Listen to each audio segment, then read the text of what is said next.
बापू का पत्र, मीराबेन के नाम। पत्रलेखन के बारे में। गांधी जी को प्यार से बापू कहकर पुकारा जाता था। उनका जन्म 2 अक्टूबर 1869 में गुजरात के पोरबंदर नगर में हुआ था। प्रारंभिक शिक्षा भारत में पाने के बाद उन्होंने इंग्लैंड से बैरिस्टरी की परीक्षा उत्तीर्ण की। 1893 में वे एक मुकदमे के सिलसिले में दक्षिण अफ्रीका गए। वहां भारतीयों की दुर्दशा देखकर उन्होंने भारत को स्वतंत्र कराने के लिए स्वतंत्रता आंदोलन चलाने का निश्चय किया। गांधी जी की मातृभाषा गुजराती थी, लेकिन उन्होंने राष्ट्र को जोड़े रखने में हिंदी की अनिवार्यता को समझकर हिंदी को राष्ट्रभाषा का दर्जा दिलवाया। उन्होंने अपने अधिकांश भाषण हिंदी में ही दिए। यहाँ गांधी जी द्वारा मीराबेन को लिखे 2 पत्र का संकलन किया गया है। पत्र 1932 में यरवदा जेल से लिखा गया था। गांधी जी की शख्सियत से प्रभावित होकर देश विदेश के लोगों ने उनका अनुकरण किया। इसी क्रम में मेडेलिन का नाम आदर के साथ लिया जाता है। भारत आने पर उसका नाम मीराबेन हो गया। गांधी जी का निधन 30 जनवरी 1948 को हुआ। मीराबेन, स्लेड के लिए मीरा, तुम्हारा पत्र मिला। मुझे ऐसा लगता है कि दाएं हाथ की गड़बड़ अभी रहेगी।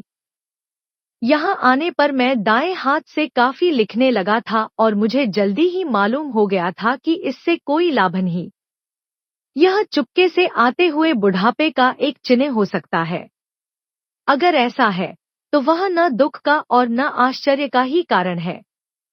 अगर मैंने शरीर को केवल सेवा के साधन और भगवान के मंदिर के तौर पर इस्तेमाल करना सीखा होता तो बुढ़ापा एक ऐसे सुंदर पके हुए फल की तरह होता जिसमें उसकी जाति के तमाम गुण पूर्ण रूप में होते हैं। यह तो सौभाग्य ही होगा यदि मैं इतनी सी असमर्थता भुगत कर बच जाऊं। लेकिन यह भी व्यर्थ की अटकलबाजी है। इन चीजों को ध्यान में रखकर निश्चित मर्यादाओं के भीतर उचित सावधानी रखना काफी है। इसलिए तुम हाथ के बारे में चिंता न करना। उपवास के दिन के सिवा मेरा वजन 106 पौंड बना हुआ है। उपवास के दिन यह कुदरती तौर पर घटकर 103.5 पौंड हो जाता है। 24 घंटों में अच्छी सिंकी हुई डबल रोटी के टोस्ट के 5 से 6 टुकड़े, 30 खजूर, एक बड़ा कटोरा भर उबली भाजी, 4:15 बजे सुबह 2 चम्मच शहद, चुटकी भर सोडा, गर्म पानी के साथ और 2 बार सोडा और नींबू ठंडे पानी के साथ ले लेता हूँ। लगभग 2 बादाम की लुगदी ले लेता हूँ।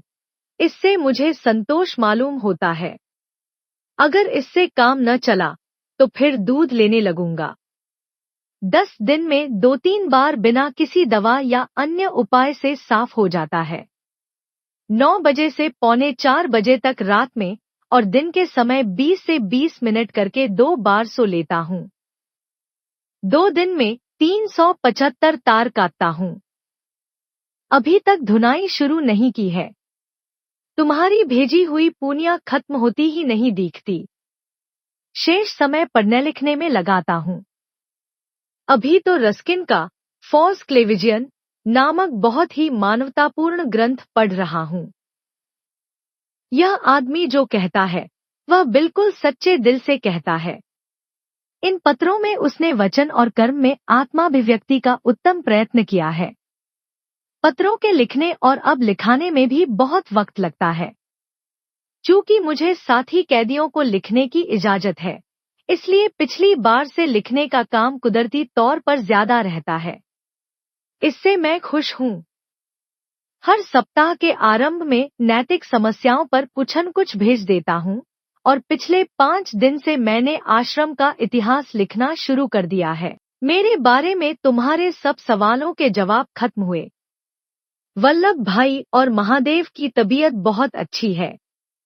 थोड़े समय तक नमक छोड़ देने से कोई हानि नहीं हो सकती। और जो परिणाम तुमने अपने बारे में देखे हैं वे जरूर होते हैं।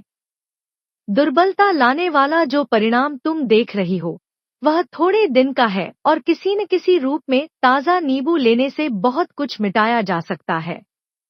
मेरे ख्याल से तुम जानती हो कि मैं लगातार 7 से 8 वर्ष तक बिना नमक के रहा हूँ और उसका कोई दुष्परिणाम नजर नहीं आया। इस प्रयोग में बहुत लोग मेरे साथ शरीक हुए थे। इसलिए तुम नमक छोड़ने का अपना प्रयोग उस हद तक लंबा कर सकती हो जब तक उससे तुम्हें लाभ हो। दूध में खालिस नमक बहुत होता है। कच्चे दूध में खारेपन का स्वाद आता है। तुम्हारे भेजे हुए भजन महादेव को मिल गए, वे उन पर श्रम करेंगे। तुम देखती हो कि मेरी लेखनी की स्याही खत्म हो गई है। यह महादेव की है। और अब सोने के समय यानी 9:15 से ज्यादा वक्त हो गया है। लेकिन अपने ख्याल से मैंने कोई बात उत्तर दिए बिना नहीं छोड़ी है। हम सबकी तरफ से प्यार। यरवदा मंदिर दे 1932। मीराबेन। एक परिचय। मीराबेन का वास्तविक नाम मेडेलिन था। उनका जन्म 1892 में हुआ था। उनके पिता नौसेना अधिकारी थे, अतः लंबे समय तक बाहर रहते थे। उसने मां के साथ काफी समय तक ग्रामीण जीवन बिताया। एक मुलाकात में रोलांड ने उन्हें भारत के बारे में बताया। उन्होंने महात्मा गांधी के बारे में पूछा तो मेडेलिन ने नकारात्मक उत्तर दिया। रोलांड ने ही मेडेलिन को बताया कि महात्मा गांधी दूसरे ईसा है। यह बात उसे छू गई। जब वह पेरिस से लंदन आई तब उसने महात्मा गांधी के अनशन के बारे में सुना कि उन्होंने हिंदू मुस्लिम एकता के लिए 21 दिनों का अनशन किया है। मेडेलिन ने अपनी कई चीजें बेचकर गांधी जी को 20 पाउंड भेजे। अगस्त 1925 में एक पत्र लिखकर गांधी जी से अहमदाबाद के साबरमती आश्रम में आने के लिए अनुमति मांगी। तब गांधी जी ने पत्र का उत्तर देते हुए लिखा, प्रिय मित्र 1925, 24 जुलाई, तुम्हारे पत्र ने मुझे गहराई तक स्पर्श किया। तुमने ऊन के जो नमूने भेजे हैं, बहुत सुंदर हैं। आपका यहाँ स्वागत है। तुम्हें लेने कोई न कोई अवश्य आएगा। हाँ, एक बात याद रखना कि आश्रम का जीवन फूलों का नहीं है। इस देश की जलवायु का भी विचार कर लेना। यह बातें मैंने तुम्हें भयभीत करने के लिए नहीं, बल्कि केवल सावधान करने के लिए कही हैं। तुम्हारा शुभ चिंतन के गांधी। इस पत्र को पाने के बाद उसने भारत आने का निश्चय कर लिया। उसकी मां और बड़ी बहन ने उसे लंदन स्टेशन पर विदाई दी। 6 नवंबर को उसका जहाज मुंबई आ पहुंचा। कुछ मित्र मेडेलिन को मालाबार हिल के नौरोजी हाउस में ले गए। वहां से वह साबरमती आश्रम के लिए रवाना हो गई। 7 नवंबर 1925 को अहमदाबाद स्टेशन पर महादेव देसाई, वल्लभ भाई पटेल तथा स्वामी आनंद ने मेडेलिन का स्वागत किया। वल्लभ भाई उसे आश्रम ले गए। वहां गांधी जी ने कहा, तुम मेरी पुत्री होगी। वह गांधी जी के साथ वर्धा भी गई। अब उसका नाम मीरा हो गया। वह 1927 के साइमन कमीशन विरोधी आंदोलन के दौरान भी भारत में थी।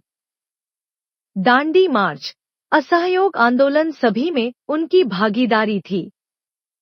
उन्होंने खादी का भी प्रचार किया। 1932 से 33 में आर्थर रोड जेल, मुंबई में भी रहीं। वह 27 जनवरी 1959 तक 34 वर्षों के लिए भारत में रहीं। 20 जुलाई 1982 को उनका देहांत हुआ। 1981 में भारत सरकार ने उन्हें पद्म विभूषण से सम्मानित